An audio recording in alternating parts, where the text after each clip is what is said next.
I think by being lucky enough to have this company and being lucky enough to be its artistic director, I feel it is a moral responsibility or my job to basically create opportunities for artists that they didn't think they would get to have. The chance to really be challenged and to grow as an artist, that's something that I think Transport Group really offers actors and performers, and that is not the norm. You know, I feel like at this point in my career, I only really want to do things that challenge me in new ways, because I get better.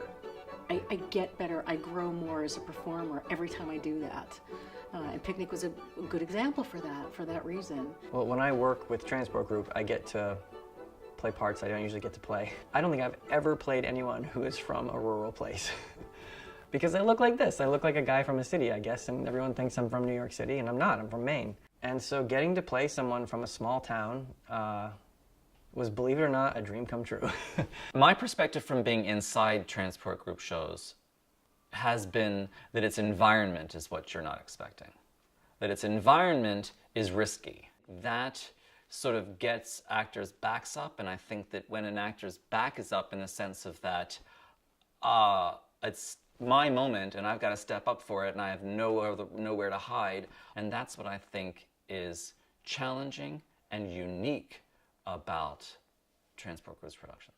My experience at Transport Group is that when we talk about process at Transport Group, we really mean it. To arrive at great art, if you're lucky, is at least to go through a thorough, safe process. The word that's implied by the word process is risk. You need hours, days, weeks, months, sometimes years, where you keep taking those risks, and often the thing you fail at, the choice that fails, actually suggests the next choice that might fail too, but that suggests the next choice that becomes the key that unlocks the whole thing. And if you hadn't had the freedom to fail along the way, you never would have found the key. With great risk is the only chance you're going to have to move forward. And I feel like great theater is always pushing us forward. It could be pushing us forward in form. It could be pushing us forward in content, in theme, in issues. I like to think that where I land with the company and the work that I personally do is that we're pushing ourselves forward in how much we're opening our heart.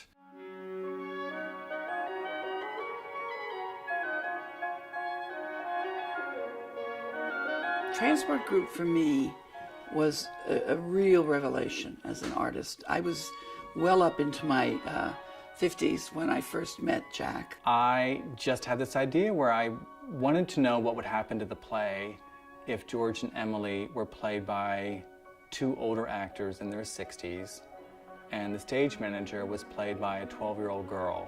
When I got over the shock that could this even possibly work, I realized that he had a vision for his new theater. I didn't have any grand underlying plan other than something about it felt right and something about Barbara playing Emily felt right. Watching two people fall in love for the first time at the age of 60 brought that play a profundity that I didn't know it really had anymore. Transport Group took that germ of a idea for a company and then just began to expand because of Jack's incredible vision. I remember Mama is a very sweet, old-fashioned, beautiful play, and I wanted to see what would happen if all the people in the play were only one thing. They were all women and they were all older.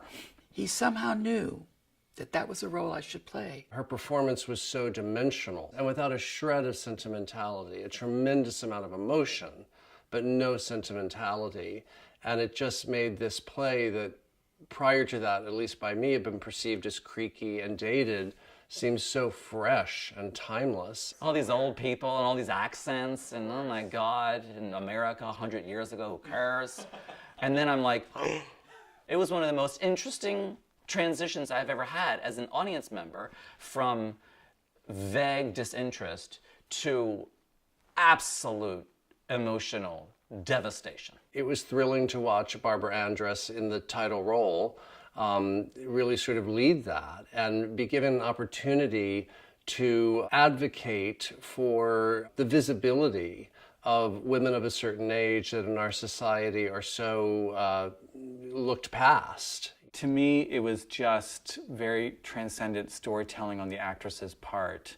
And to me, reinforced what I've always thought is that as an actor ages, they only have more to offer and they only get better. I definitely am a better actor today, whatever that means, because of Transport Group. No question about it. No doubt in my mind.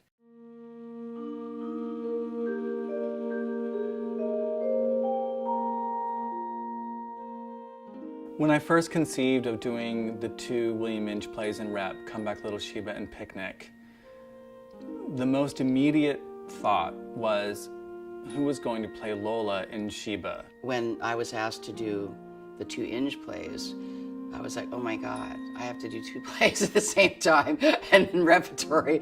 And I've never done that. And I was like, can I really do that? Casting Heather MacRae as Lola was the beginning of building the entire Rep season that we did. Playing that part was,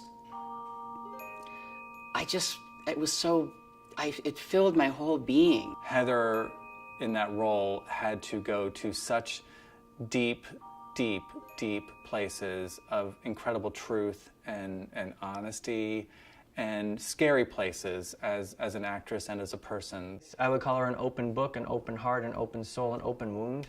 That's what Heather is, and that's what I think Lola is. At the end of the play, when Doc comes back from being away for a really long time, she has this beautiful monologue about a dream. Lola gets up and goes to the stove, and just the little whisking of the eggs was so devastating. I start crying when I think about it. The simplicity of it, the beauty of it, was so satisfying creatively. And I just was like, oh my God, I was meant to do this role, and I'm so blessed to be here. So.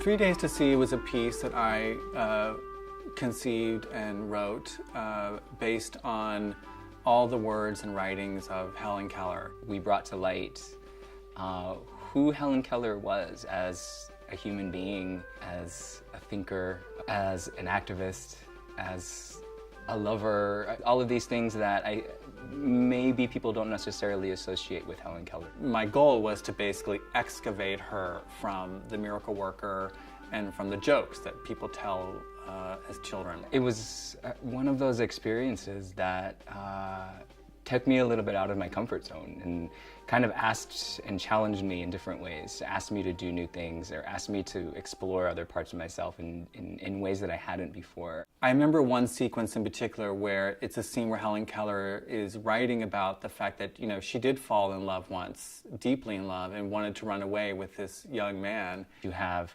2 men saying the words of Helen Keller and expressing this very human moment. We were crossing race, we were crossing gender, and yet I felt like Helen Keller's voice couldn't have been clearer. It was so special to have the story of a white woman told by such a diverse cast, and it really helps us as an audience to realize that we are all connected. What was challenging but also just really exciting and fulfilling about this was that all of us could say that we were representing ourselves, I think, in the truest sense.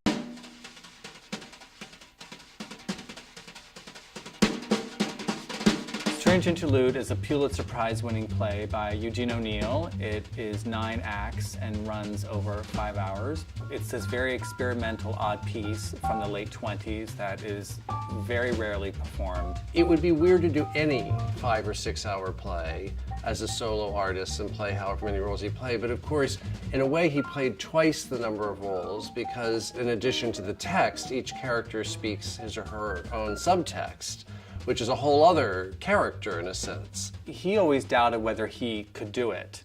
And I, oddly enough, never doubted for a second. It was just mind-bogglingly terrifying.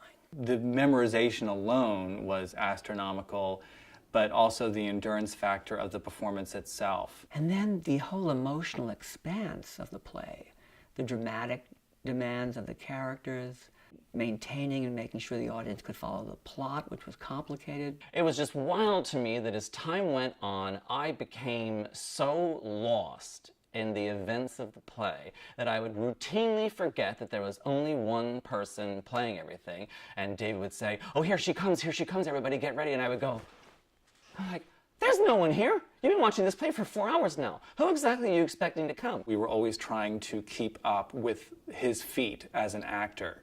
So you basically had one primary artist pushing and inspiring the other artists around him to meet him where he was. The only way to meet him is to do your absolute best. The trick of one person doing it all was ultimately beside the point until the curtain call. The first thought I had at curtain call, proud of my profession. When you get to see your performer, in this case David, do like the Olympics of theater, you know, it's sort of, for me it validates the art form in a way. When the last moment of that play hit and the lights went out, I knew I had expressed myself in a very complete way. If I were an artist and I were in crisis about the worthiness of the endeavor, of this life, seeing this production would keep me going. People ask me, what is the voice of the company? I always say, you know, the voice of the company is whoever that particular person on stage or off, if they're a writer, whoever is speaking at that moment. The voice of the company in Queen of the Mist, it's Mary Testa. That's the voice of the company.